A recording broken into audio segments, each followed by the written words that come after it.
How to download private videos from Facebook. First of all, go ahead and open up the Facebook application on your phone. You will then be brought to the Facebook homepage where you can view pages and friends' posts. On this page, go to the bottom panel and tap on Videos. You can watch Facebook Reels over here. If you want to save any video from here, then tap on the share icon on the right. Then, tap on Copy Link under the Share to section. Now, go back and open up Safari. Search for Facebook Video Downloader and open the page.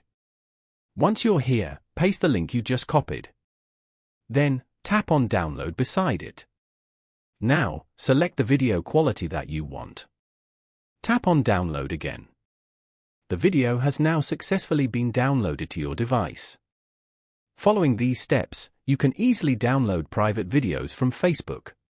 Thank you for watching. Please leave a like if this tutorial helped you, or leave a comment below if you have any questions related to the video.